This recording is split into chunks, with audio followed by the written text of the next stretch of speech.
Le groupe d'action locale des savanes, appelé aussi GAL des savanes, participe activement au développement de la Guyane depuis 2008. Cette année-là, des acteurs publics et privés du territoire de Sinamari, Saint-Élie, Irakubo et Kourou ont décidé de s'unir sous une même bannière afin de porter un même message. Grâce, entre autres, au soutien des fonds européens, les membres du GAL des savanes se sont engagés à accompagner des porteurs de projets qui s'investissent durablement sur ce territoire. Nous travaillons en étroite relation avec la population, le monde associatif et les entreprises dans des secteurs tels que l'écotourisme et également l'artisanat. Nous avons une priorité sur la valorisation du patrimoine naturel et culturel. Le groupe d'action locale des savanes s'étend sur un territoire de près de 12 000 km² pour 25 000 habitants. C'est un très vaste territoire et vous le verrez, les chantiers y sont très nombreux. À travers ce film, nous vous invitons à découvrir cette région à ciel ouvert pendant 4 journées exceptionnelles. 4 journées pendant lesquelles de nombreux partenaires européens ont accepté notre invitation afin de se rendre compte par eux-mêmes sur le territoire des enjeux, des potentiels et de la dynamique de notre territoire. 4 journées passées sous le signe de l'échange, du partage avec des agriculteurs, des producteurs qui sont, de notre point de vue, au premier rang du développement durable.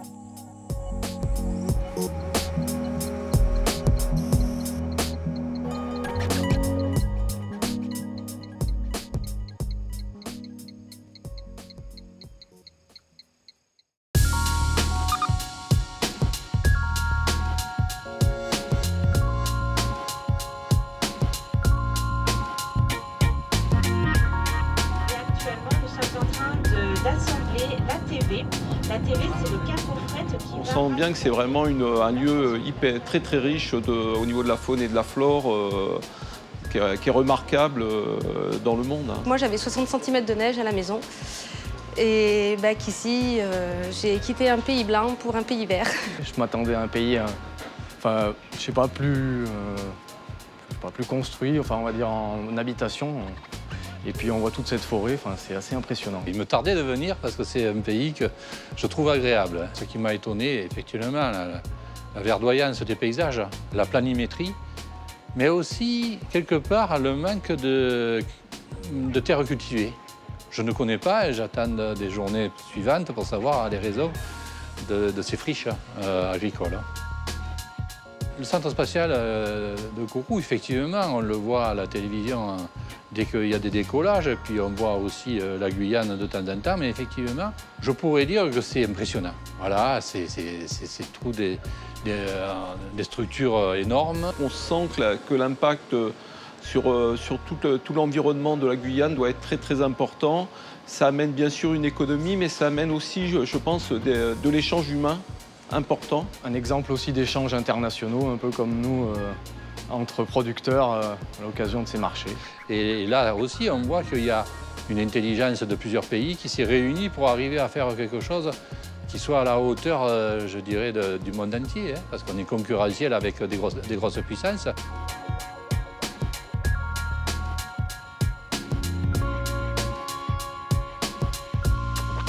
Moi, je suis à 1060 mètres d'altitude avec de la neige en plein hiver. Ça n'a rien à voir avec ici.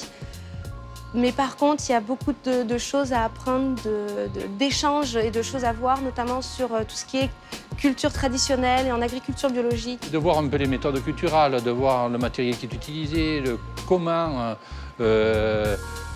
dire, l'entente entre les agriculteurs, comment ça se passe. Est-ce qu'il y a vraiment des coopératives, des structures là où l'agriculteur n'arrive pas à se défendre tout seul, ou l'éleveur?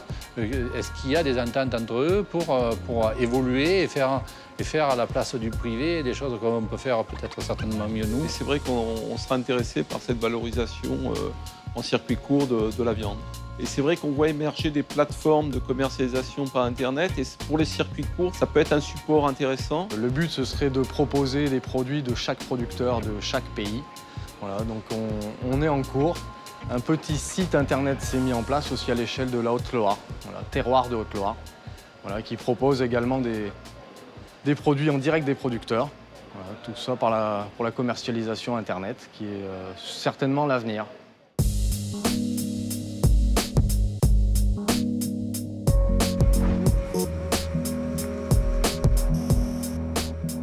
Alors ici, vous êtes... ici, c'est un carbet central.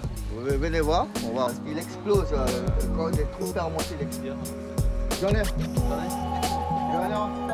It's very special to be here, to meet everything, and it's a social thing. It's about farmers, it's about food. That's very important, and how to produce food. I never been in French Guiana. That's one of the special things. Yeah. And at that moment, we didn't realize that we once will visit French Guiana. So it's very special, maybe a little bit emotional, because it's also the final of a project. And we met a lot of nice people, for example, Ruben Pouqueti, who's behind you, and there are a lot of people, and Cynthia, and a lot of people from... a lot of people in Puy-en-Velay and Dien-les-Bains. So the project is not only about products, but it's also about people. It's not only important for us, it's also, I think, important for your own inhabitants to know this kind of information.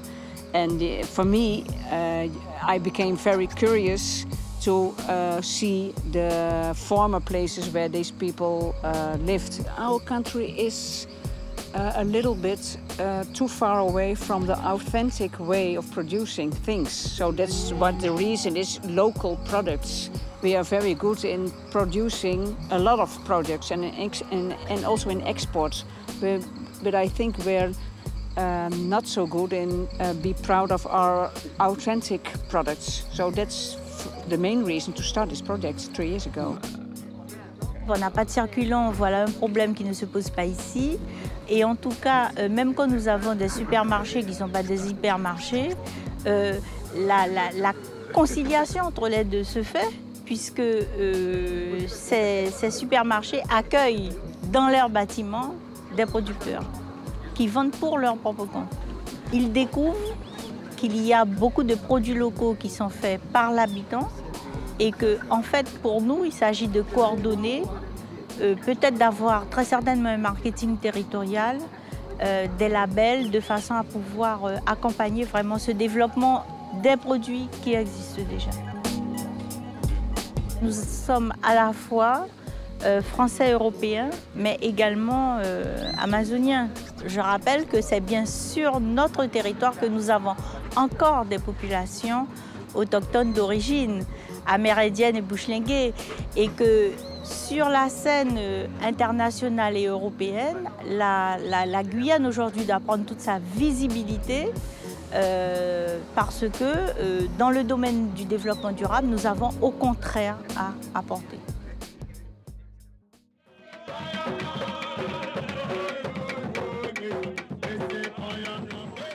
L'idée, c'est vraiment que ces personnes qui viennent d'ailleurs se rendent compte de la particularité de la Guyane. Le Gall des Savanes, c'est pas le Gall de Puy-en-Velay, c'est pas le Gall de n'importe quel autre pays d'Europe. C'est une particularité avec des produits agricoles particuliers. Et donc à ce niveau-là seulement, au niveau de l'échange, au niveau de la connaissance et de la reconnaissance, c'est un enrichissement tout simplement. Donc là, on est au centre Kalawashi, le centre amérindien Kalawashi, pour leur présenter en même temps la culture amérindienne, pour qu'ils puissent découvrir un peu les us et coutumes de cette communauté. Donc en début d'après-midi, ils ont pu visiter le musée, donc Kalawashi, et ils ont également eu des petits jeux traditionnels, donc tir à l'arc, jeu de la toupie, etc. Alors ils avaient normalement 5 minutes chacun pour se présenter de façon originale. Donc il y a le Puy-en-Velay qui a été très créatif et qui nous a présenté un peu l'histoire des 7 pèlerins, donc qui sont en chemin pour venir en Guyane et présenter donc, leur offrande à la déesse Ariane donc, de Kourou. Franchement, on est tous heureux de se retrouver. On est même un peu triste que ça soit la dernière rencontre. Donc on espère que du coup, que c'est que le début, que ça donnera encore lieu à d'autres rencontres dans le futur. Mais je crois que pour tous, c'est la première fois en Guyane. Donc on est content en tout cas d'avoir pu leur permettre de venir chez nous et en plus visiter le territoire des Savanes, c'est encore mieux.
J'explique aux différentes GAL qui nous accompagnent aujourd'hui que nous, Saint-Élie, nous sommes dans le GAL des Savanes. Nous sommes sur le débarcadère PK6 et à partir d'ici, nous sommes à 26 km du bourg. Dans cette zone où nous sommes, nous allons réaliser une zone artisanale. Il y a une longue période d'exploitation minière et surtout c'est cyclique. Ça avait eu un balbutiement pendant une vingtaine d'années et là, le travail de l'orpaillage a repris très très fort. Et aujourd'hui, nous avons un souci avec les sites illégaux.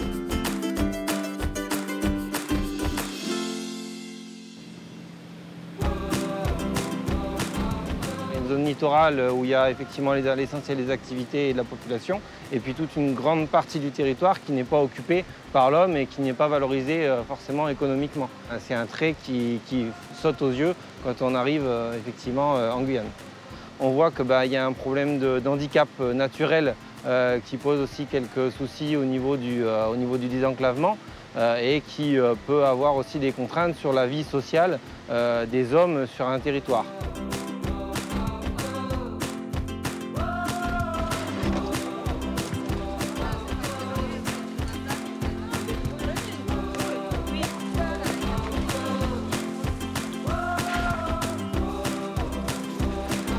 Impressionné par la densité de cette forêt.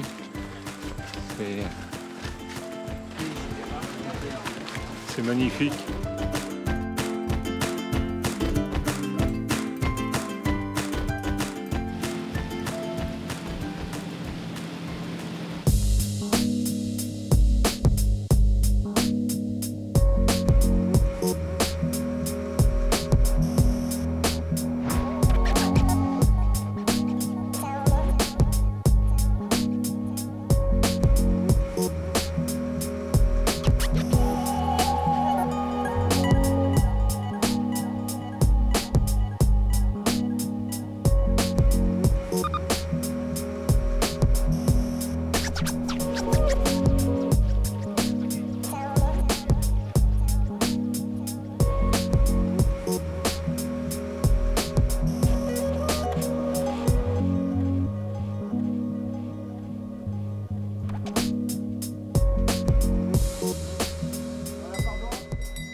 On va passer au dessert.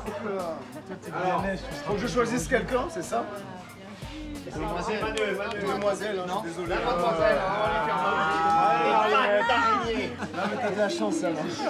Alors, qui met dessus? Pour la bouche. Je sais pas. Faut que tu devines ce que c'est. Ah, ça, alors, Pour la bouche. ça sent les truffes de Noël.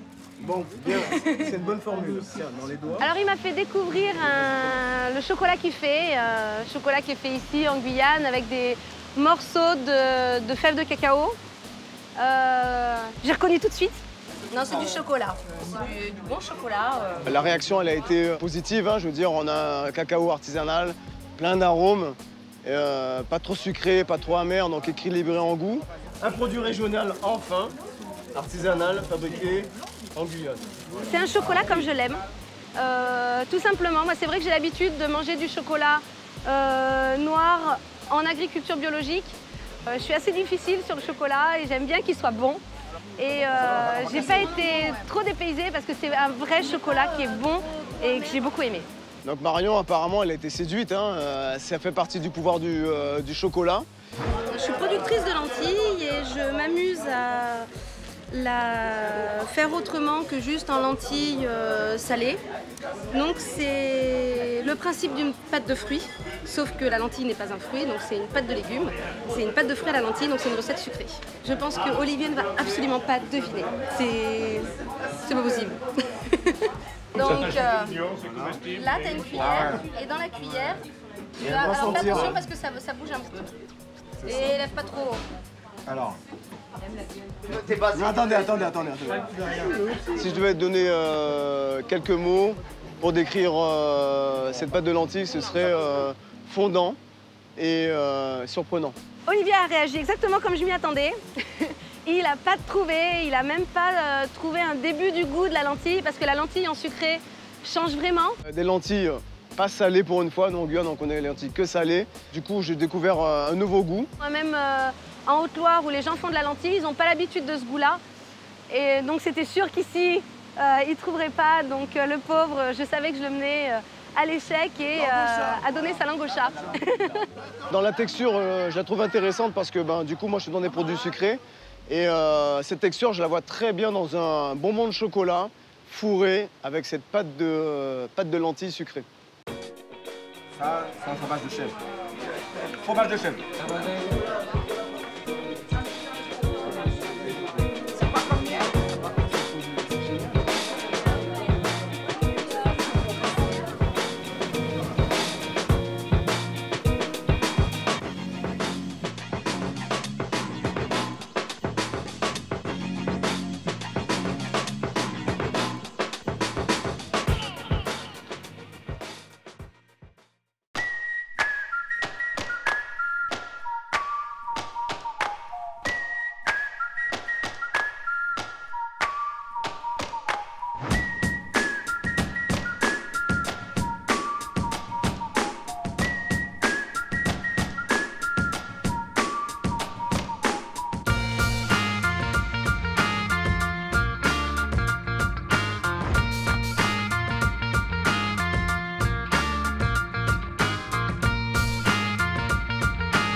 Nous sommes arrivés avec mon mari en 1976 dans le cadre du plan vert, qui était un plan de développement. Donc on installait des jeunes qui en voulaient, qui voulaient s'installer. Peu importe s'ils étaient issus de milieux agricoles ou non, ce qu'il fallait, c'était du monde, des bras.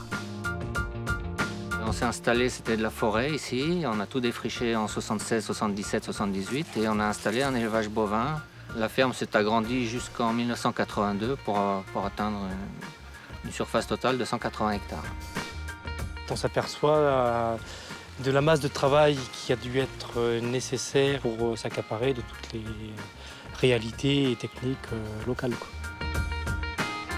Nos animaux sont à l'herbe toute l'année, c'est un élevage semi-extensif, alors qu'en métropole, en Auvergne par exemple, on rentre les animaux au moins 6 mois de l'année, si c'est pas plus.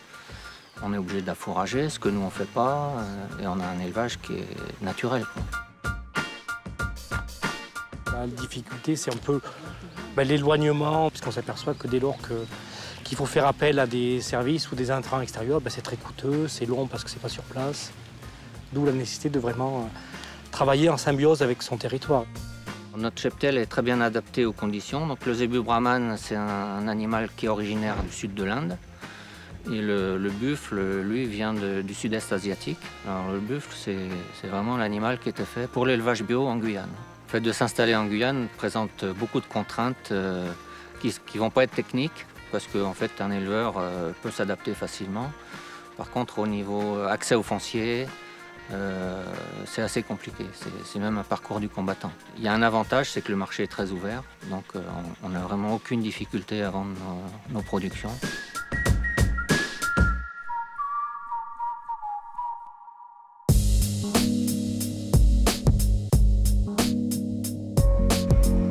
En fait, ici, c'est une ancienne ferme d'État.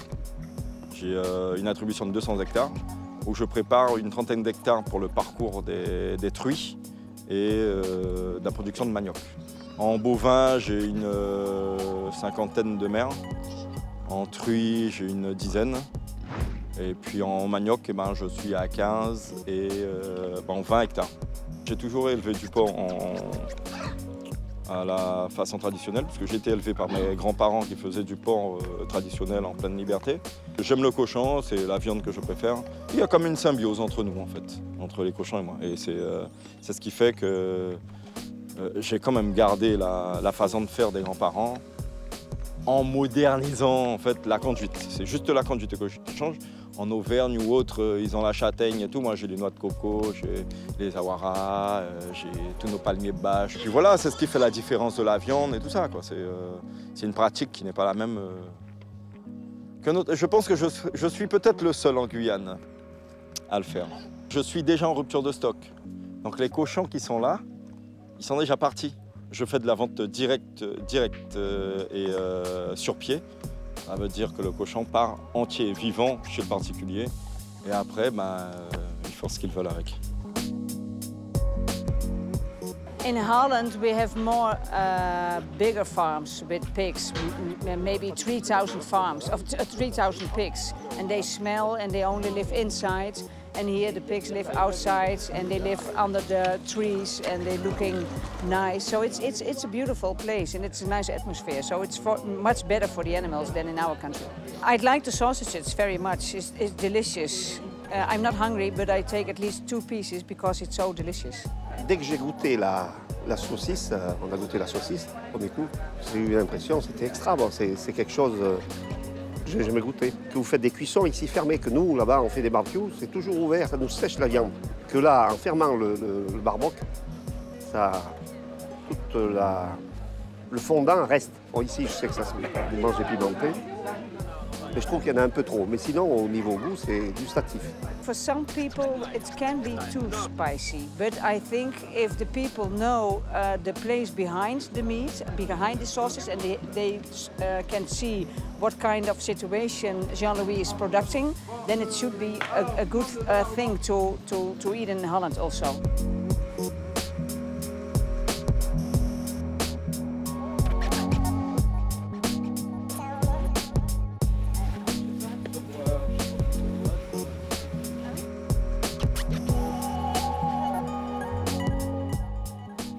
It's Thursday, and we have the 3rd day, I think, of this expedition.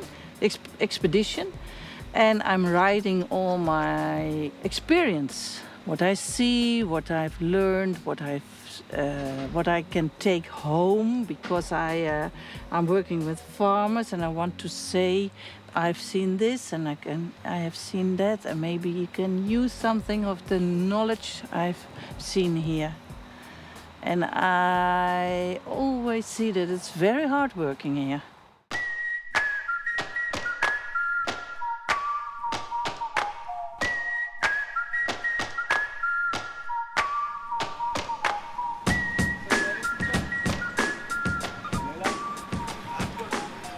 Le bois, c'est un bois tendre qui n'est pas attaqué par les termites. C'était l'agriculteur que je souhaitais rencontrer pendant ce séjour. Et c'est totalement différent de chez nous. Des gens en quantité de cheptel, en quantité de produites, les contraintes, les prédateurs, le climat, les mois de production. Je travaille avec mon épouse, Josepha. Et on vit de ce métier depuis janvier 90. Donc on a commencé avec une quarantaine de ruches. Maintenant, on a 80 ruches, ce qui est très peu pour des professionnels. Mais on a une production assez importante puisque en 20 ans, on a produit 80 tonnes, c'est-à-dire une moyenne de 4 tonnes par année. On est sur des rendements qui sont en moyenne autour de 50-60 kg par ruche, alors qu'on est en métropole plutôt sur 15-20 kg. C'est un miel multifloral que de fleurs sauvages. On n'a pas, comme en métropole, des champs de fleurs cultivées qui peuvent recevoir un petit peu des produits de traitement. Donc on n'a que des fleurs sauvages qui donnent un miel de très bonne qualité diététique. Nous, on transhume nos ruches pour produire une variété. C'est pour ça qu'on fait du miel d'acacia, du miel de fleurs montagne, du sapin. C'est bien particulier à des périodes bien précises. On a vu qu'il y avait 3 miels, le miel de bord de mer, de savane et amazonien. Plus on va aller vers l'intérieur des terres, plus on va avoir un miel qui va être ce qu'on appelle un miel un peu plus caractérisé, un peu plus fort. Et les miels plus doux vont se retrouver plus proches de la mer. Comme chez nous, nous les miels de sapin, de forêt, sont des miels qui sont un peu plus forts aussi, mais vraiment des miels très caractéristiques, très différents de chez nous. Il y a 2 grosses difficultés à surmonter quand on veut être apiculteur en Guyane. Il y a l'humidité du département, on est à un taux d'humidité de 90%, et le miel, c'est un produit hydrophile qui capte l'humidité de l'air, qui s'enrichit en eau et qui risque de fermenter. Donc il y a un premier soin à apporter lors de la récolte, du stockage du miel, de la mise en pot, c'est avoir une pièce tout à fait étanche et déshumidifiée de façon à avoir des bonnes conditions de stockage du miel et de mise en pot. Donc ça, c'est un premier point à faire très attention. Et puis la difficulté de trouver des emplacements pour mettre les ruches. Ici, on travaille avec une abeille assez agressive et il n'y a pas beaucoup, le département est assez grand, mais il n'y a pas beaucoup de chemins, de pistes, de routes et de possibilités de créer des emplacements pour mettre des ruches. Donc ça, c'est une difficulté qu'il faut arriver à surmonter aussi.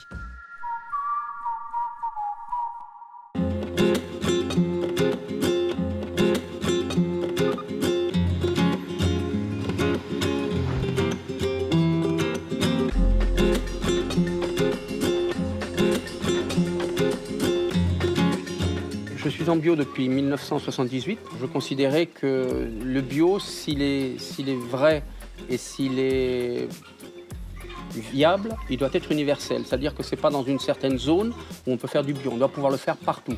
D'où l'intérêt pour moi de venir en Guyane, c'est que c'est une zone équatoriale qui est une zone difficile, même très difficile, où on m'a dit au départ qu'on ne pouvait pas faire de la bio.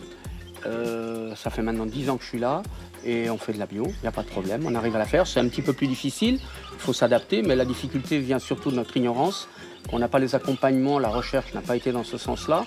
Et puis on est disons, confronté à une climatologie, à un milieu quand même extrême. Nous ici sur Sinnamary, on a 3 mètres cubes d'eau au mètre carré par an, ce qui est quand même conséquent. Si on n'a pas une action de protection et une action écologique, on va vers la destruction.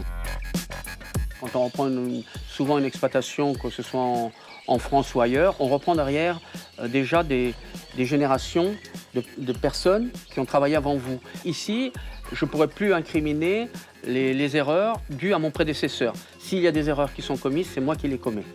Ça a une responsabilité.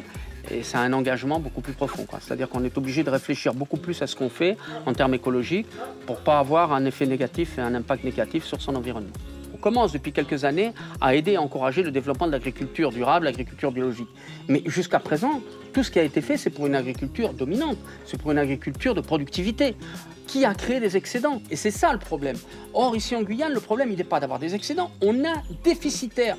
80% de la viande consommée en Guyane est importée. Si demain il y a une grève, et on le voit lorsqu'il y a des grèves à Dégrade des Cannes, ou une grève de transporteurs, il n'y a plus rien dans les magasins, c'est vide. La Guyane est en fait dans la même situation qu'un pays sous-développé.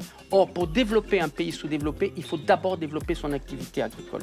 Tant qu'on n'aura pas développé cette partie de l'agriculture, cette indépendance, autonomie de l'agriculture, on n'arrivera pas à faire émerger la Guyane de ça. Alors qu'on a une surface. Ce qui manque, c'est l'accompagnement et les aides réelles pour pouvoir permettre ce développement.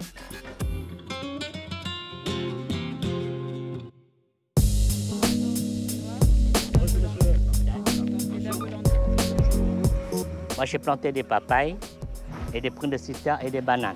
Et des citrons aussi. Et des goyaves aussi. Des cannes à sucre aussi.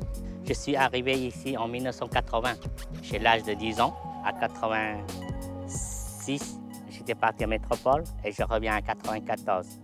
Et là, j'ai commencé à travailler. J'ai rentré dans mon exploitation à cacao et après, j'ai pas assez de terrain et puis je viens à Irakobo, j'ai demandé 30 hectares. C'est la première fois que je vois les gens là qui viennent dans mon terrain. Ils ont vu des produits en Europe, mais pas des produits de Guyane, par exemple les papayes, des prunes de citron. Ils n'ont jamais goûté, ils n'ont jamais vu des fruits de Guyane. Alors c'est pour ça ils sont très contents de passer en Guyane. Ça nous a surpris aussi parce qu'ils seront quand même avec peu de main-d'œuvre, puisqu'il y a un employé seulement et l'aide familiale, donc c'est quand même pas énorme. Il nous disait qu'il avait une partie de sa production qu'il n'arrivait pas à valoriser et qu'il perdait. Donc c'est vrai que les ateliers de transformation collective en jus de fruits ou confiture ou autres préparations pourraient être intéressants sur la Guyane. J'ai 30 hectares et les engrais ça coûte cher, 1 200 € par tonne. Et moi j'ai utilisé 3 tonnes par an et très peu. Parce que c'est trop cher. Il y aurait peut-être une réflexion agronomique à mener et de raisonner des apports organiques qui pourraient être intéressants, peut-être en lien avec des éleveurs qui peuvent des fois être avec trop de matière organique, de fumier qui leur reste et qui pourraient être valorisés sur des exploitations comme celle-là. Vous voyez, je n'ai pas des animaux ici et c'est difficile. À chaque fois, si je vais demander les gens il faut acheter des fumiers de bœuf ou des fumiers de poule, mais ça coûte plus cher que les engrais. Pour faire de bio, ça ne marche pas. Ça marche, mais le fruit est plus petit, les produits c'est moins joli que qui met des engrais. C'est le sol qui est trop acide, il n'est pas riche, pas assez riche.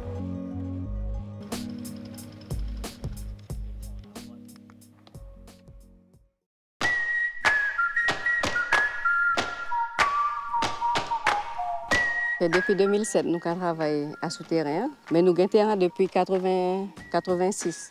Là, nous avons 5 hectares, donc nous déjà sur 4 hectares et demi. Ça là, nous refait notre demi-hectare. Donc, allez, nous qui travaillons ça l'année pour nous pouvoir transplanter nos plants bananes, parce que banane, en année chaque année, pour tout faire tout transplanter, sinon il y a mourir. Après même bête qui bac aux pommes, Jean-Charles ça bête. Donc, on mettait pas mal à fruitier parce que bon, nous mettons un peu de tout, hein. Nous avons poisson et cerises, pommes de citerre, pareil pour. Nous avons mis un peu de tout, poisson. Tout le monde a demandé nous, à côté nous, il a acheté banane baco parce que nous avons planté sans engrais. Avec bois boulé, nous avons fait nos engrais. La terre boulée, elle a servi nous d'engrais nous-mêmes. Mon mari transforme le bois, faire des rondelles de bois afin de faire brûler le bois. Et le bois, on a fait un gros tas comme là-bas. Ça se consomme, ça brûle et puis là on a ça, donc c'est cette tas-là qu'on plante, on prend pour mettre dans les pots pour faire les plants. Ça fait comme le compost quoi, on a tout ça. Après ça nous les mettons jeunes, quand on s'abête à nous-mêmes, parce que bon, ben, l'agriculture est un bagage qui est pour nous quoi. Mais pour compter la terre, comme on dit, pour compter la terre, pour si vous voulez faire l'agriculture, si vous ne comptez pas la terre, vous ne pouvez pas arriver à faire l'agriculture.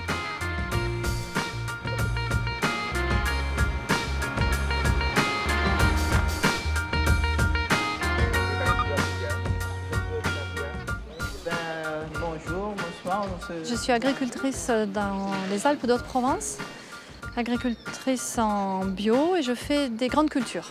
Donc du pois chiche, du petit épeautre, du blé dur, du blé tendre et quelques hectares de luzerne pour la rotation. Alors le manioc, pour moi, c'était juste un nom. Je ne savais pas du tout ce que c'était. Alors il faut savoir que le manioc, c'est un tubercule. Donc l'arbre pousse et les tubercules sont en terre. Donc on les extrait de la terre, on les épluche. On les lave. C'est passé au broyeur, ça donne une espèce de pâte. Cette pâte est mise dans ce qu'on appelle un pressoir et pour en extraire le jus, parce que dans le jus, vous savez, il y a une toxine qu'il ne faut pas consommer. Donc, on extrait la toxine et on obtient une poudre. Cette poudre est tamisée. Une fois qu'on a tamisé, on met sur la platine et à ce moment, il faut l'étaler et le faire revenir quoi, régulièrement, retourner de façon à ce que toutes les faces de la farine sentent la chaleur sur le fer. Et ensuite, ça forme des grains, c'est calibré et jusqu'à ce que ça soit complètement séché. Et voilà, on obtient le couac. La fabrication du couac, en fait, me rappelle une partie, la fabrication, plutôt le triage du pois chiche. Ce geste, en effet, à la main, de vérifier qu'il n'y ait pas de petites corps étrangers, de tiges, de feuilles. Le couac pourrait être semi-industrialisé, pas complètement, parce que la partie calibrage, c'est vraiment particulier. Donc, à mon avis, ça ne peut pas changer qu'être artisanal, en fait, manuellement. Tandis que le séchage, même une fois qu'on a fini de faire, comme on dit en créole, tourdi notre couac, après, la partie séchage pourrait être industrialisée. Vu la demande qu'il y a au niveau du couac d'Irakubo, moi c'est directement producteur-consommateur. Je ne passe pas par le biais d'un intermédiaire parce que je n'ai pas le temps d'y passer puisque les consommateurs sont là et ils viennent prendre le couac, comme on dit, à sous platine. Je fais à peu près entre, je vais dire, 300 et 500 kilos de couac par mois. Les Amérindiens utilisaient déjà le couac et c'est les Amérindiens en fait qui ont initié, on va dire, la société de type créole et de Bouche-Négué à la fabrication et l'utilisation du couac. Pourquoi? Parce que bon, le couac se conserve bien et puis dans tous les repas guyanais, le couac a une place, surtout au niveau des pays des savanes, le couac a on va dire, une place importante. Des tartes de couac, donc, comme vous dites, des croquettes de couac, le gratin de couac, la crème de couac. Le couac il peut être consommé tant salé que sucré. C'est une consistance en fait qui est très agréable et j'imagine qu'on peut le cuisiner. Je cuisine avec la farine de pois chiche, des plats salés, des plats sucrés, ça fait un petit peu pareil. On peut très bien se lancer dans le couac touristiquement parlant, donc c'est-à-dire que sur un circuit, prévoir un atelier de couac quoi, et expliquer aux gens, leur montrer comment fabriquer le couac, ensuite comment consommer le couac.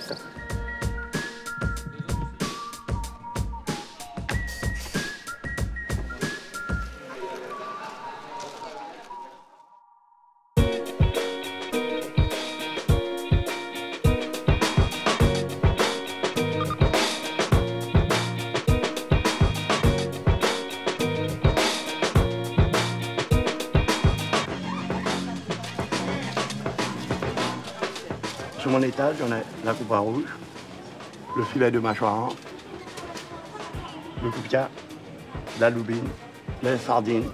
Puisque 30 ans je suis dans la profession, je suis arrêté un moment, je reprends là maintenant. Mais je peux vous dire qu'il y en a des grosses difficultés dans la pêche. Déjà, les difficultés des clandestins. Parce qu'à la mer, ils sont confrontés tout le temps avec ces gens-là.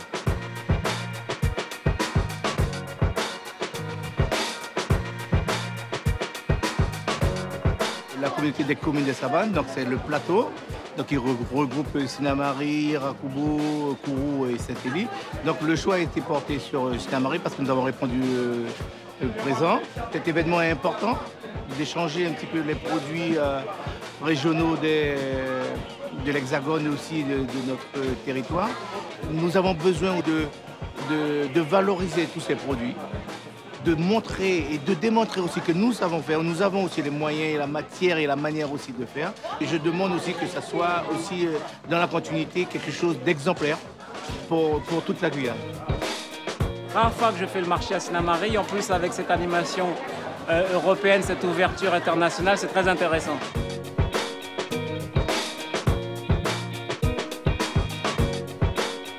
Nos produits ici, c'est des produits exotiques. Et ça nous change un petit peu, donc il faut beaucoup expliquer la provenance, la fabrication, le travail que ça peut représenter. C'est vrai qu'on a eu beaucoup de succès, les gens sont venus nous voir et puis tu es très satisfait, je pense, de déguster un peu tout. Beaucoup de produits qu'ils ne connaissaient pas. Le fromage de chèvre de Haute-Loire, le fromage de vache de Haute-Loire, un délice. J'ai découvert les fromages, le pain d'épices, Pifron, j'ai découvert ça. J'ai même goûté. Apéritif de framboise et liqueur de verveine. Excellent. Excellent. Le saucisson, tout est terminé. J'ai pris le dernier saucisson. Ils sont venus malheureusement avec 20 kilos, mais il fallait venir au moins avec 80 kilos. People are always disappointed that we didn't sell the cheese. We had some cheese to taste, but the people are very disappointing that we don't sell it because we don't have enough. So next time we have to need at least cheese. Ce qui a fait qu'en moins de 2 heures, on s'est fait dévaliser, on n'avait plus rien à vendre. Mais ça nous a laissé du temps pour finir de faire le tour du marché et de faire nos emplettes, acheter des produits locaux. Ah, du couac, pardon. Du miel, même si on en a chez nous, on n'a pas de miel, donc du miel. Tout ce qu'on a visité, donc l'huile de bois de rose, les petites galettes, enfin tout ce qui se fait ici sur place. Pomme d'amour. Pomme d'amour. Ah, c'est une bonne... It's a very beautiful name.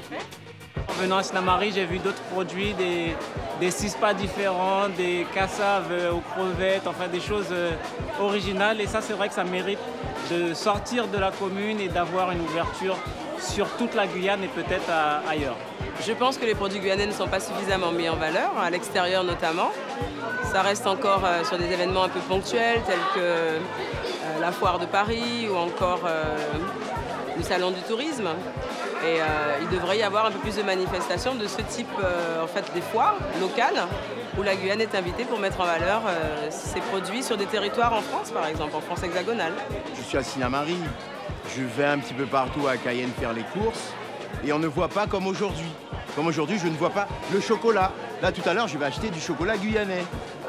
Il faut malheureusement attendre ce genre d'événement pour voir ça, et c'est dommage. Il y a beaucoup de choses, produits guyanais qu'on ne trouve pas dans les commerces. Pâté ou je sais pas, des bonbons faits localement, des produits fabriqués même ici, on ne trouve pas ça. On n'a pas vraiment cette impression de qualité dans les supermarchés alors que proche des agriculteurs, voilà, on sait à peu près d'où ça vient, voilà, on a moins de questions, enfin, voilà, on se pose moins de questions sur la provenance des produits. On a des produits qu'on produit en Guyane qui sont plus chers que ce qu'on trouve à l'extérieur, de l'importation. Par exemple, l'ananas, quand je vois qu'on a de l'ananas qui est exporté du Chili, qui revient moins cher que celui qui est moins cher que celui de Guyane. Vous parlez de l'ananas, moi je parlerai du couac. Le couac qui est notre riz. Là, je l'ai vu à 7 €. C'est vrai qu'après, c'est pas mis en avant. On ne sait pas quelles sont leurs difficultés non plus, donc on ne sait pas pourquoi les coûts sont aussi onéreux. C'est vrai que c'est cher. Mais c'est vrai aussi qu'il y a du boulot, ça je reconnais. Il y a du travail. Pour faire du couac, il y a énormément de boulot.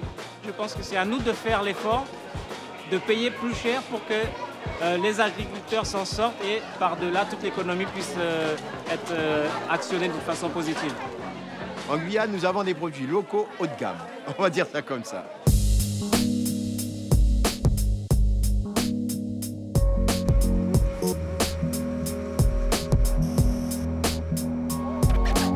Nous avons eu un accueil très chaleureux de la part de tous les Guyanais sur les fermes où on a pu aller. On a vraiment découvert tous la Guyane qu'on ne connaissait pas.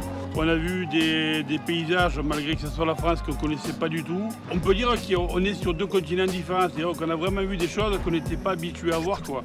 Le manioc, principalement, ça a été le produit qui m'a le plus marqué durant ces 5 jours. La transformation en couac surtout. Et j'ai vraiment été admiratif sur les élevages, l'élevage de zébus, de buffles, qui sont vraiment très très beaux, vraiment importants et intéressants. La petite banane qu'on a goûtée ici, elle a un goût sympathique, quoi, je dirais. C'est la mangue que je connaissais déjà et dont j'étais très friande aussi en métropole, mais en salé, en salade, en kalawang, c'est super bon. Faut que j'en ramène. Je retiendrai de l'agriculture guyanaise, déjà, c'est principalement pas du tout les mêmes contraintes qu'en métropole. Que ce soit n'importe quelle culture, maraîchère, ou bovine ou alors même apicole. Quand on travaille chez les autres, c'est pas la joie, il vaut mieux travailler sur ses terres, avoir la maîtrise foncière. On a plus de courage quand c'est pour soi-même que quand c'est pour d'autres. Après, je ne sais pas exactement le système, comment ça se passe ici pour pouvoir avoir des terres à soi. Mais c'est vraiment dommage qu'il y ait des démarches aussi longues. On a besoin des chambres d'agriculture, des élus, de beaucoup de choses pour des produits de si belle qualité, arriver à les développer. Et même si on a des pertes quelque part qui sont naturelles vu que les produits s'abîment et se détériorent. Et je pense qu'il y a quelque chose à faire sur ce problème-là, le problème du reconditionnement ou de le travailler différemment, de le transformer, quoi. Et je pense que là, c'est la carte vraiment à développer. Et sur le grosse échelle, je pense qu'il y a un potentiel qui est énorme. Il faudrait que chaque territoire fasse l'évaluation des possibilités de vente et des besoins de chacun et voir quel produit peut marcher dans quel autre territoire et faire justement des échanges de produits, mais de producteur à producteur. Il faut que ce soit des structures faites par les producteurs pour les producteurs. Et qu'un producteur de la Guyane puisse défendre un producteur hollandais, le produit d'un producteur de Pologne sur son territoire en disant ces produits comme ça sert à ça, ça a tant de calories, de vitamines, de protéines, et qu'il puisse expliquer à la place de l'autre producteur pour que le consommateur sente bien que c'est du direct et qu'il y ait cette confiance dans le produit. Là, on arrive à la fin de l'International Market au niveau du programme européen, mais on s'aperçoit qu'on a vraiment des possibilités qui s'ouvrent de continuité sur la coopération européenne, notamment on le voyait un petit peu sur des pôles agroalimentaires, des possibilités de coopération sur des ateliers collectifs de transformation, sur des plateformes de distribution. Voilà, on a des choses à échanger là-dessus. Chacun avance de son côté, mais l'intérêt de se rencontrer, ça permet quand même de s'enrichir mutuellement. On est vraiment sur le concept du développement durable. On n'est pas sur uniquement un aspect de vente, un aspect commercial, mais on est aussi sur un aspect de rencontre entre les hommes, d'échange, de partage. Vraiment, on est satisfait de cet échange qu'il y a pu y avoir. Et on a perçu aussi une volonté de continuer dans l'échange et de monter d'autres projets avec les partenaires qu'on a pu rencontrer en fait, dans ce marché et avec les producteurs qui ont travaillé avec nous.